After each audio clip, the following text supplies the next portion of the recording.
好，今天我们要特别来关心的是大胆岛的这一场攻防战。我们的独家报道，我们要来看到的是海龙弃金门，改守到澎湖地区去了。前线防卫战略大洗牌到底怎么回事？今天我们会就战略层面来做一个比较深入的解读。先来看到这个是最新的国军的一项人事跟防卫的调整，在军中引起了很大的震荡。国军精锐这个是海龙蛙兵已经完成了主力来后撤澎湖，这一支军队在过去被称为是台版的海豹部队的这个特战单位，原本呢他们常年都是驻守在金门的，但是现在已经改驻到澎湖了。公开资讯也显示，现在澎湖已经重新被定位为反登陆战的远程封锁作战核心的训练区，也代表说台湾的战略防线已经全面的后撤了吗？尤其地理位置上面来看的话，金门距离厦门其实不到10公里，算是前线，但是如果说撤到了澎湖的话，距离厦门是100公里的位置，等于是180公里的位置，等于是整整再多后退了100多公里哦。那美军同样的，他们的部队也不会到金门去协训了。接下来，他们是否也暗示金防区已经不再具有实战价值了呢？海龙的移防澎湖，这是单纯的一个战术上面的调整，还是配合美方要放弃外岛，有这样子的一个战略？委员怎么解读？如果我讲不对，请厉将军修正哈。我印象中，这个海龙蛙兵是属于海军的2栖部队的征收营。陆军讲错，陆军的2栖部队的征收营，跟海军的蛙人呢是2个不同的团体哈。那原来啊，因为他是陆军的2栖征收营，所以他住在这个金门啊。现在如果放在金门，最大的战略意义是什么？它可能会变成俘虏，很快在第一个时间。因为金门就会被包围啊，就被俘虏，而且它最常的是所谓的征收啦、特战啦、这个爆破啦，或者这些什么操作无人艇啊，这些东西哈。但是现在的战争已经进入重武器的时代，你看俄乌战争就知道，重武器压倒了一切哈。那在金门这么靠近厦门的情况底下，如果真的发生台海战争，第一个时间金门一定投降。没有第二话说，因为他完全没有存活的空间，马上会被包围哈。因为解放军已经不是1950年代那个解放军了。那再来呢？同时发生战争了，不会说先打金门，再打澎湖，再打台湾，一定同时3方面全部都打。那这种全部都打的一个状况底下，你那个精锐的部队如果不在澎湖来做反登陆的话，因为澎湖登陆跟台湾岛的登陆，还有金门登陆是完全不同性质的。你到时候很快金门被俘虜了，其他地方就失去了这些部队了哈，而且是花很多精神训练出来的。那你在这个，其实我也不客气讲了，你即使在澎湖也没什么用啦，哦，只是大概澎湖被包围跟那个金门被包围时间不会超过3个小时，不会超过3个小时，全部被包围。那台湾岛反正会比较慢一点。是，好，那赖老师呢？我在救国军这个服务过，所以我们有一个成功队，就是属于这种蛙兵这种2栖侦察的特种部队。我在那边工作，我也跟他们有很多的，因为都是同事，很熟，因为我们是突击队。他本身在前线作战中里面，他负责情报收集，也负责刺杀，也负责颠覆，也负责爆破，当然也负责海上的救难。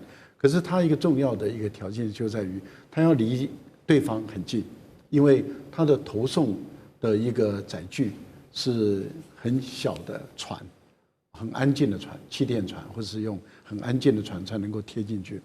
那你想，我们在外岛的时候，我们离大陆就是很近，所以他可以往前面去摸索，进入到对岸的这个海滩、上岸等等。那在金门也是一样，在救国军也是一样，在马祖也是一样。可是你今天撤到澎湖来，你的功能是什么？你如何进行情报收集？对，你如何进行爆破？你如何进行暗杀？或是你如何接近那个大陆那边？你根本都什么都没有了嘛。那它是一个我们讲的拳头中的拳头，是一个尖刀出去的部队，它不是防守性的。就你把它放到澎湖，变成守势的一个军队，这个军队它的功能跟它的角色就失去了。训练那么的严，训练那么的艰难，结果你训练出来的士兵，他竟然变成不是尖刀中的尖刀，而变成是一个防守的。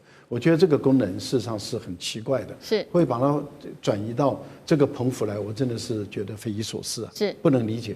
是好，那李将军呢？我想大胆好了，我给各位看几张照片哈。第一张照片，这是在大胆岛上面的一个石头上面写的4个字“回头是岸”。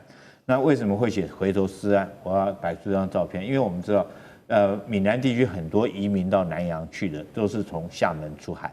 从厦门出海，他都一定会经过大胆岛。那时候提醒这些准备移民的这些民众，跟他们讲回头是岸哦，你再考虑一下要不要去。可能此生一去以后就没有机会再回来了。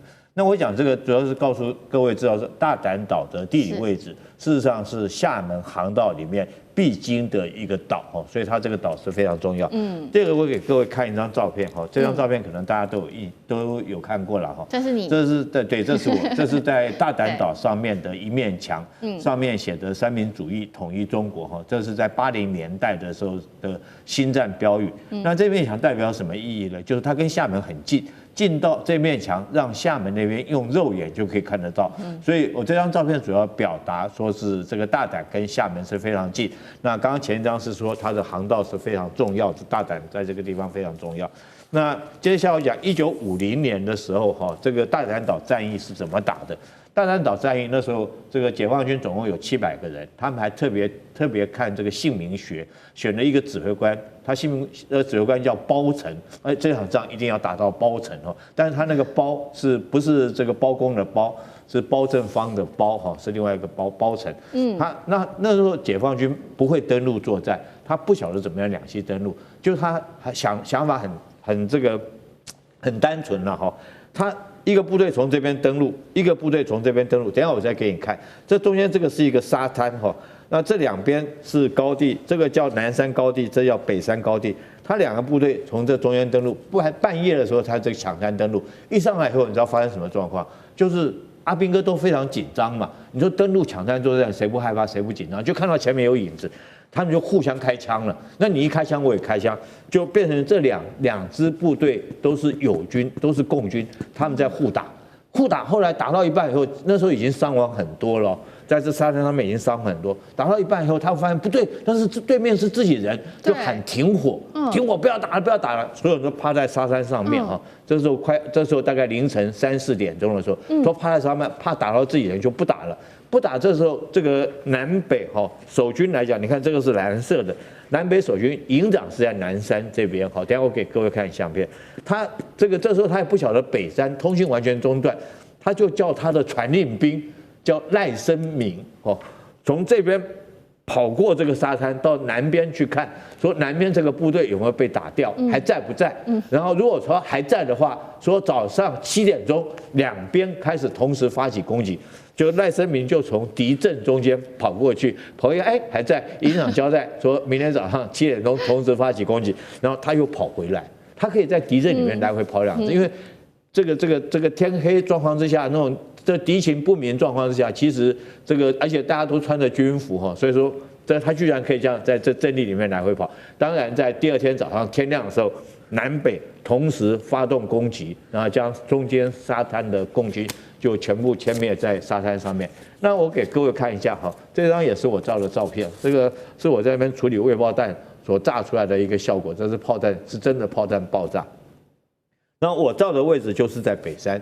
这个思敏，你假如说你是指挥官，这时候你站在这边，你的视角看大胆岛就是这个样子啊，就这个样子。那这个就是我们刚刚讲的，这是北山，这南山指挥所。那你想想看，中间这个沙滩这么浅的一个沙滩，那如果说是共军以现在来讲的话，他绝对不会再犯这个1950年的那个错误哈，他一定会用什么？第一个，他会用无人机来侦查你这个部署的一个状况、先例状况，他也不会用挖人上来，他用无人机就可以看。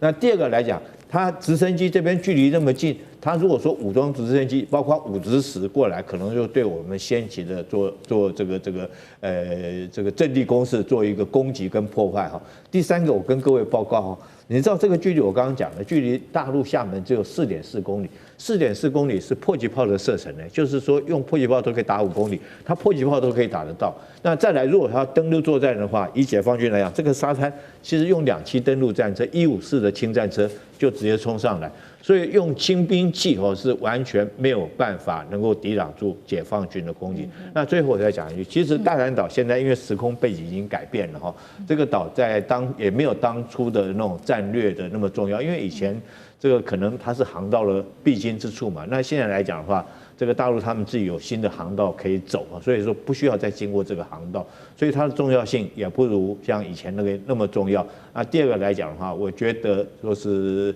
这边的守军现在已经比较属于那种政治意识，就是说，比如说我还占领了这个岛的意义比较大了，是那军事上的意义已经不大了。好，谢谢将军。地缘政治、美中之争、战略价值、强权崛起、小国生存，现在与未来洞悉事件走向，掌握世界脉动，全球观点尽在环球大